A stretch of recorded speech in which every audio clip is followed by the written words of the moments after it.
Hi there, gaming fans. Well, you've waited patiently and it's finally here. The Xbox Series X. Now, you may have seen Otis unbox this on the show last week, but now it's my turn to take a deep dive into Microsoft's latest console. First up, making the transition from my Xbox One X to my Xbox Series X felt seamless. The user interface is basically the same, and I could bring across all of my settings and my saved games. The controller feels really familiar too. There's a new share button and it's grippier, but apart from that, it feels basically the same as the Xbox One. All in all, you could be forgiven for forgetting that you're playing on a new console at all. And one of the reasons for that is at launch, there are no new games that are exclusive to the new Xbox. No games that you need the new Xbox to play. But, Microsoft has this Game Pass subscription that is full of older games and this smart delivery system that makes sure you have the most optimized version of cross-generational titles. So there are plenty of existing games for you to play with the advantage of all of that extra power.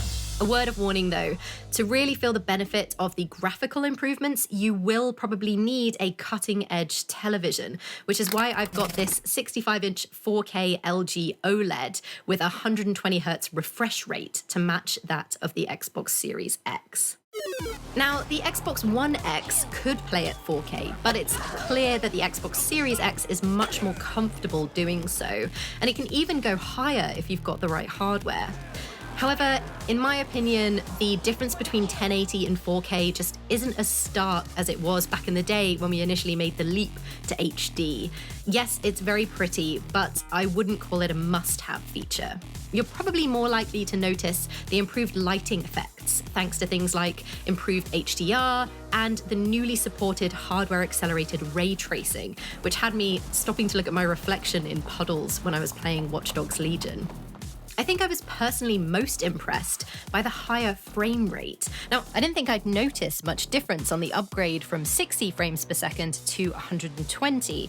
When I was careening around a muddy track in Dirt 5, it felt astonishingly smooth. But here's the million-dollar question, or should that be the £450 question? Is it worth the price tag? Now, this is undoubtedly an impressive machine that will improve and future-proof your gaming experience. But with no exclusive games that you need this new Xbox to play just yet, and with the need for an expensive television to really make the most of it, the price tag will be too high for some people just yet. Of course, if it's really important to you and affordable for you to have the best Xbox that is available, go for it. You won't be disappointed.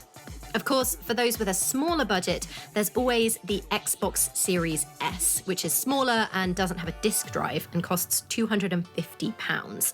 You will need super fast internet to download all of your games, and the graphics aren't quite as shiny. But if you are ready to make the leap to next-gen gaming, then that is one to consider. That's all from me for now. I've got a PlayStation 5 to play. It's a hard life.